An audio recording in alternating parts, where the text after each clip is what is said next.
화면에 나오고 있는 한 사진은 며칠 전에 모 신문사의 일면 머리글로 게재된 사진의 장면입니다. 이 사진을 찍은 기자는 한 번도 이런 것을 본 적이 없다고 매우 생소한 장면이라고 하면서 이 장면을 자기의 카메라에 열심히 담아두었지요.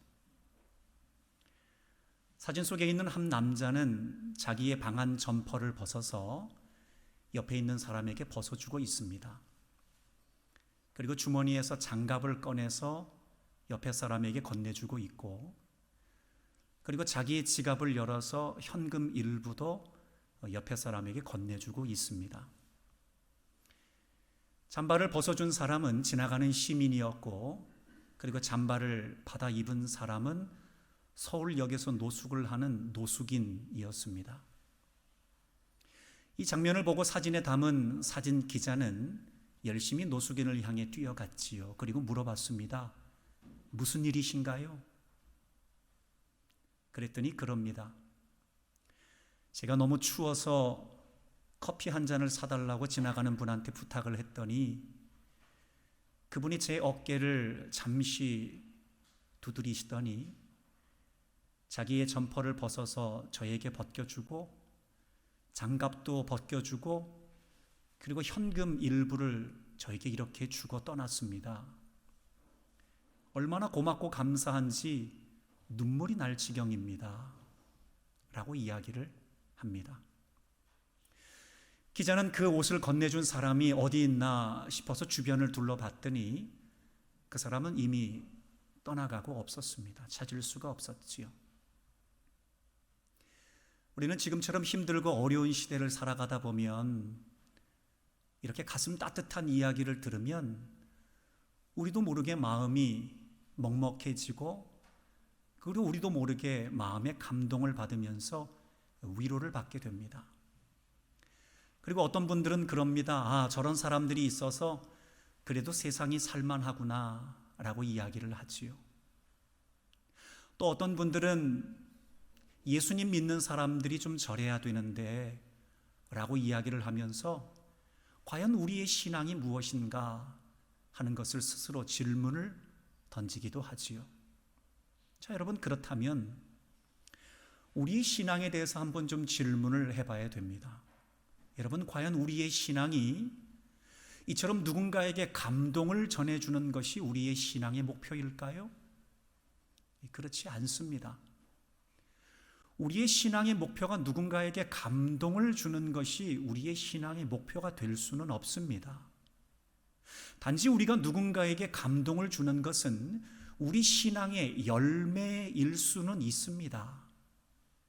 그러나 우리가 누군가에게 감동을 주는 것이 신앙의 근본적인 목표가 될 수는 없지요. 우리의 신앙의 목표는 하나님께서 보여주셨습니다. 창세기 1장을 통해서 온 땅에 흑암이 가득하고 어둠이 가득할 때 하나님께서 빛이 있으라 말씀하실 때 모든 흑암과 어둠이 사라지고 빛이 임하게 된 것처럼 어둠으로 가득한 우리 가운데서 생명의 빛으로 오신 예수님으로 인하여 우리의 모든 어둠들이 사라지고 빛이 임하게 되는 것이 바로 우리 신앙의 목표입니다. 그러니까 우리 마음 가운데 있는 어둠, 즉 죽음의 모든 것들이 다 떠나가고 어둠 대신에 임하게 되는 예수님으로 인해서 임하게 되는 생명의 은혜를 입게 되어 구원을 얻게 되고 영생의 은총을 누리면서 살아가는 것이 우리 신앙의 목표라는 것이지요. 자, 그럼 여기에 대해서 빛과 어둠이라는 것에 대해 여러분들에게 이해를 돕기 위해 한 가지 좀 예를 들겠습니다. 우리가 잘 알고 있는 김남준 목사님이라는 분이 있습니다. 이 김 목사님이 한 안과 의사를 만나게 되었습니다. 이 안과 의사는 매우 훌륭해서 무료로 앞을 못 보는 어르신들에게 개안 수술을 해주시는 분이십니다. 얼마 전에 무료로 무의탁 어르신의 개안 수술을 도와주었습니다. 그런데 그분이 수술을 마치고 한 6개월이 지나 안과 의사 선생님에게 다시 와서 그렇게 이야기하더랍니다. 차라리 수술을 안 한 게 나을 뻔했습니다. 의사가 그럽니다. 왜요, 어르신?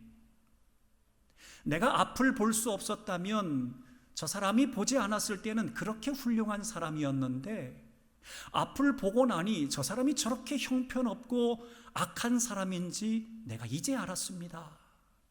차라리 앞을 못 보는 게 나을 뻔했습니다. 라고 이야기를 하더랍니다. 여러분, 그러니까 우리가 어둠 가운데 있을 때는 우리의 죄를 못 봅니다. 우리는 어둠 가운데 있을 때 우리가 얼마나 죄로 가득한 존재인지를 잘 모릅니다.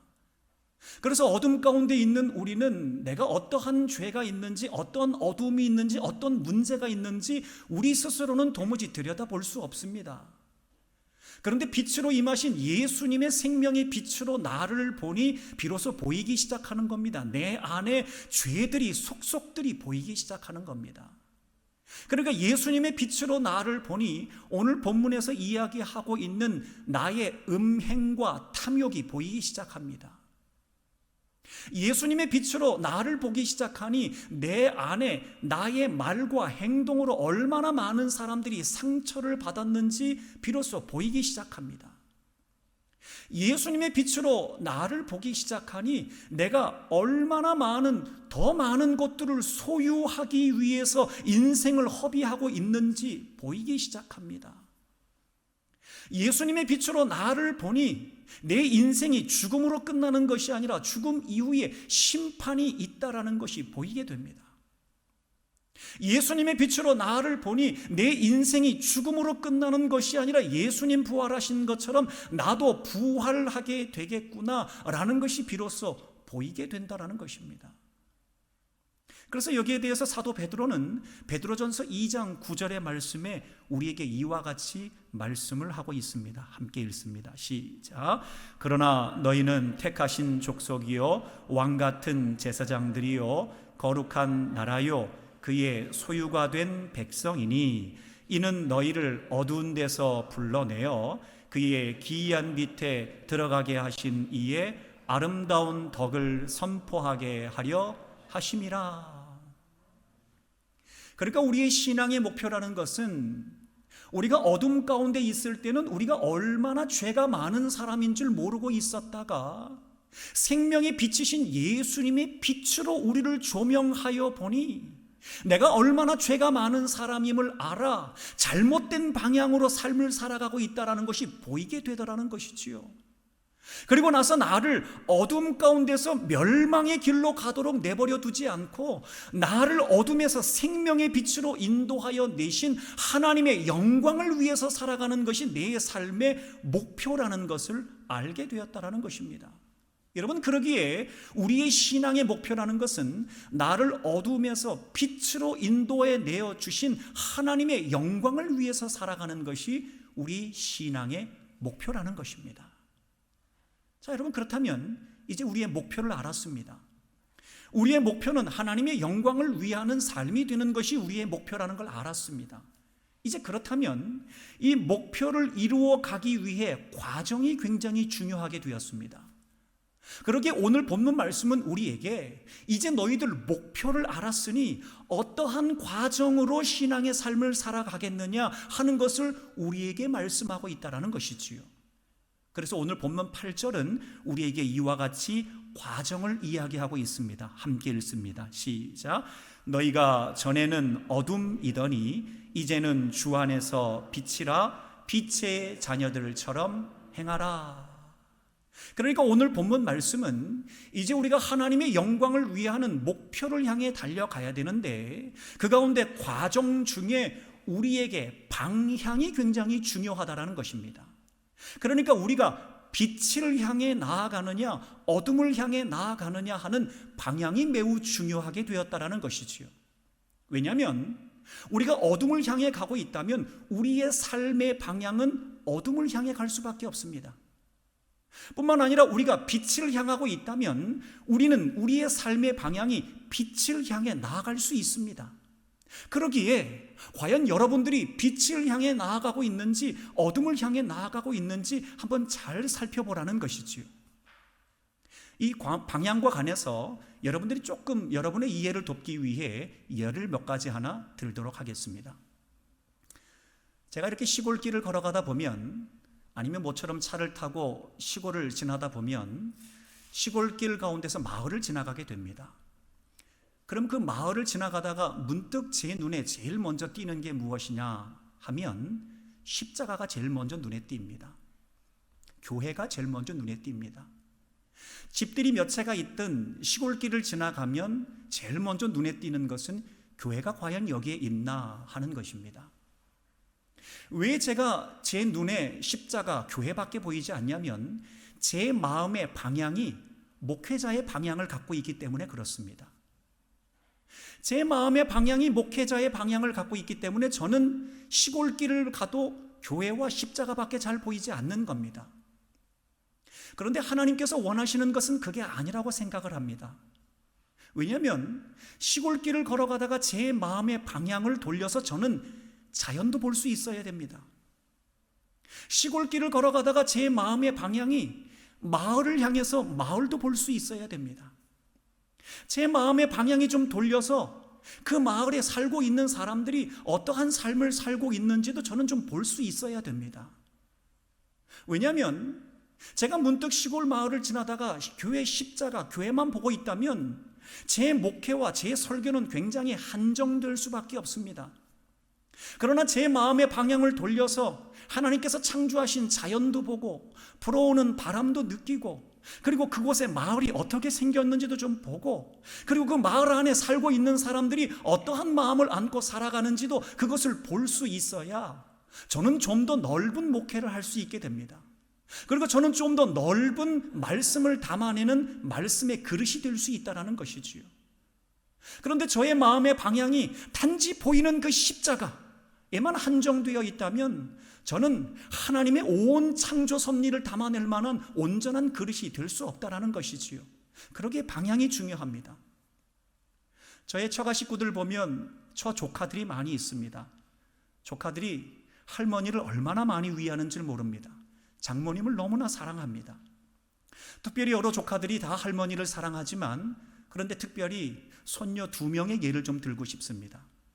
한 명 손녀는 양의사입니다. 그리고 또 한 명의 손녀는 한의사입니다. 그러다 보니 할머니를 사랑하는 사랑의 방향이 좀 다릅니다. 양의사 손녀는 할머니에게 그럽니다. 할머니, 꼭 검사를 받으시고 약을 드셔야 돼요. 아무 약이나 드시면 안 돼요 라고 이야기를 합니다. 그런데 한의사 손녀는 할머니에게 그럽니다. 할머니, 몸을 보호하는 귀한 보약들 좀 드셔야 돼요. 할머니, 몸을 보호하는 이 공진당 꼭 드셔야 돼요 라고 이야기를 하면서 할머니에게 좋은 공진당을 권합니다. 그러니까 양의사 손녀는 양의의 방향으로 할머니를 위하고, 한의사 손녀는 한의의 방향으로 할머니를 위합니다. 두 손녀가 모두 다 공통적으로 할머니를 사랑하는 마음으로 위하지만, 시간이 어느 정도 지나게 되면 양의로 처방받은 결과와 한의로 처방받은 결과는 약간 다르게 나타나게 될 것입니다. 여러분, 이와 마찬가지로 방향이라는 것은 너무나 중요합니다. 우리가 어둠을 향해 가고 있느냐, 빛을 향해 가고 있느냐에 따라서 지금 당장은 모르지만 시간이 지나게 되면 우리가 걸어가고 있는 방향의 결과는 분명히 달라질 수 있다는 것이지요. 어둠 가운데 있는 사람들은 어둠 안에 있는 특징이 있습니다. 자기가 어둠 안에 있다는 걸 잘 모릅니다. 그러기에 자기의 마음 가운데서 죄의 마음들이 틈탈 때 그것을 거절하고 싶어 하지 않습니다. 그러니까 어둠을 향해 가고 있는 사람들은 마음의 감정이 찾아올 때 죄의 감정들, 즉 불안감과 우울감과 열등감과 미움과 다툼과 시기, 질투가 일어나도 이것이 어둠이 가져다주는 죄라는 것을 인지하지 못합니다. 왜냐하면 자기가 지금 어둠을 향해 걸어가고 있기 때문에 자기 안에 피어나는 죄의 감정이 어둠에 속해 있다는 것을 인지하지 못합니다. 그러다 보니 계속해서 어둠 가운데 머물러서 죄의 생각들을 하고 죄의 행동들을 하게 되는 것이지요. 그런데 반면에 빛을 향해 나아가고 있는 사람들은 빛으로 환하게 밝혀졌기에 자기의 마음 가운데서 어둠의 죄들이 틈탈 때에 그것을 알게 됩니다. 그러니까 자기의 마음 가운데서 죄의 감정들이 나를 틈타게 될 때 그것을 거절할 수 있습니다. 왜냐하면 그것이 어둠이 가져다주는 죄의 감정이라는 것을 알기 때문에 그렇습니다. 그래서 우울감과 열등감과 불안감과 분노와 미움과 시기, 질투와 같은 죄의 감정들이 밀려올 때 그것을 거절할 수 있습니다. 그리고 거절하기 위해 노력을 합니다. 그리고 빛을 향해 나아가는 사람은 순간순간 하나님을 의심하는 마음 들 수 있지요. 모든 사람들이 그렇지요. 그런데 하나님을 향해 의심의 마음을 들 때 내가 머리로 믿는 것은 하나님에 대한 믿음 갖는 거에 한계가 있다라는 자기 자신의 한계를 겸허히 고백합니다. 그래서 머리로 하나님을 이해하여 믿으려고 하는 것이 아니라 아브라함과 같이 하나님을 내가 믿는 믿음으로 하나님을 믿겠습니다. 그러니까 회의감에 빠지는 것이 아니라 믿음으로 하나님을 더 잘 믿기 위해 노력하는 사람들이 바로 빛을 향해 나아가는 사람들의 특징이라는 것이지요. 여러분, 그러다 보니 이런 과정들을 경험하다 보니 이들에게 나타나는 열매도 다릅니다. 어둠 가운데 과정을 걸어가는 사람의 열매는 언제나 후회가 찾아옵니다. 여러분 아시는 것처럼 어둠 가운데 있는 사람들은 자기가 어떤 죄를 짓고 있는지 모릅니다. 그러니까 자기의 삶에 드러나는 삶의 열매를 보면서 아이고, 내가 또 이랬구나. 마치 다윗이 밧세바를 범하고 나서 내가 왜 이랬지? 라고 말하면서 자기의 가슴을 치면서 눈물로 베개를 적시면서 기도했던 것처럼 죄를 짓는 그 당시에는 모르지만 언제나 죄의 열매가 후회라는 것을 알고 후회하며 인생을 살아가는 게 어둠을 향해 나아가는 사람의 열매입니다. 뿐만 아니라 어둠을 향해 가는 사람의 열매는 자기의 죄를 모르는데 이스라엘 백성들이 그랬던 것처럼 그렇습니다. 이스라엘 백성들은 바알의 우상을 숭배하고 있는 자기 자신을 몰랐습니다. 그러기에 그것이 죄인 줄 몰랐기에 바알의 우상 숭배를 계속했던 것이지요. 그래서 말씀드린 것처럼 어둠 가운데 있는 사람들은 자기가 죄를 짓고 있는 줄 모르기에 여전히 죄 안에서 어둠 안에서 흙탕물 속에 놀고 있다는 것입니다. 그게 바로 어둠의 길을 걸어가는 사람의 열매라는 겁니다. 후회가 끝입니다. 그러나 반면에 빛을 향해 나아가는 사람들의 열매는 좀 다릅니다. 거기에 대해서 오늘 본문 9절은 우리에게 이와 같이 이야기를 하고 있습니다. 9절 말씀 함께 읽습니다. 시작. 빛의 열매는 모든 착함과 의로움과 진실함에 있느니라. 그러니까 어둠은 어둠의 열매를 통하여서 죄가 드러나게 된다면 빛을 통해서 우리에게 드러나게 되는 것은 빛의 열매, 즉 하나님의 성품이 우리 가운데 드러나게 됩니다. 하나님의 성품, 선한 하나님의 성품을 담아서 착함의 열매를 맺게 되고, 그리고 죄를 미워하시는 하나님의 성품을 닮아서 의로움의 열매를 맺게 되고, 그리고 그 약속하신 것에 대해서 하나님의 백성들에게 반드시 이루기를 원하시는 하나님의 진실함을 닮아서 반드시 진실함의 열매를 맺게 되는 것이 하나님의 성품을 담는 빛의 열매의 특징입니다. 그러니까 열매는 바로 거울입니다. 그러니까 어둠의 열매는 죄를 반사하는 거울입니다. 반대로 빛의 열매는 하나님의 성품을 반사하는 거울이 될 수 있다는 것이지요. 이 거울에 대해서 여러분들에게 이해를 돕기 위해 한 가지 좀 예를 들겠습니다. 노인 요양보호사로 일을 하시는 분을 통해 이야기를 전해 들었습니다. 어떤 가정에서 노인 요양 보호를 하기 위해 가정을 방문했는데 시간이 지나 가족들이 함께 식사를 하게 되었다 그럽니다. 한 식탁에 둘러앉아서 온 가족들이 식사를 합니다. 그러다 보니 식탁에 반찬들을 꺼내 놓겠지요. 반찬들을 다 꺼내 놓고 먹을 때가 되었습니다. 그랬더니 따님인지 며느님인지는 정확히 알 수 없으니 그냥 여자분이라고 하겠습니다. 여자분이 접시를 하나 들고 와서 식탁 위에 있는 반찬들을 접시 위에 하나씩 덜더니 그 접시를 할머니에게 내어드리면서 할머니, 여기 있는 반찬만 드세요 하고 주더랍니다. 어떤 의도를 가지고 그 접시 위에 있는 반찬만 먹으라고 했는지 알 수는 없습니다. 좋은 의도인지 나쁜 의도인지 그것은 알 수 없습니다. 그랬더니 잠시 후에 장성한 아들이 일어나서 똑같이 접시를 하나 들고 오더랍니다. 그리고는 식탁 위에 준비되어 있는 반찬에 똑같이 그 접시 위에 반찬을 하나 둘씩 덜더랍니다. 그리고 나서 그 접시를 자기의 엄마에게 드리면서 엄마, 여기 있는 반찬만 해서 식사를 하세요 라고 드리더랍니다. 그런데 엄마가 그 접시를 받으면서 짐짓 놀래는 것 같은 표정이었다라고 전하는 이야기를 들었습니다. 여러분, 그 접시를 받은 엄마가 왜 놀랐을까요? 아마 제가 추측건데 아들이 자기에게 하는 모습을 보면서 자기가 조금 전에 할머니에게 한 모습이 아마 생각이 나서 놀라지 않았을까 하는 생각이 듭니다. 여러분, 그렇다면 그 아들은 왜 엄마에게 접시에 반찬을 들여서 여기에 있는 것만 드세요라고 이야기를 했을까요? 당연하지요. 엄마가 한 걸 그대로 보았기 때문에 그렇게 따라한 것입니다. 여러분, 자녀는 부모의 거울입니다. 자녀가 하는 걸 그대로 부모가 하는 걸 그대로 자녀는 따라할 수밖에 없습니다. 부모가 말하는 것을 따라서 자녀는 그 말을 배웁니다. 부모가 가지고 있는 성품을 자녀들은 그대로 따라가게 되어 있습니다. 뿐만 아니라 부모가 행동하는 것을 그대로 답습하면서 배우는 것이 바로 자녀들이지요. 그러기에 자녀는 부모를 반사하는 거울이 될 수밖에 없습니다. 자, 여러분, 그렇다면 이제 우리에게 한번 물어봐야 됩니다.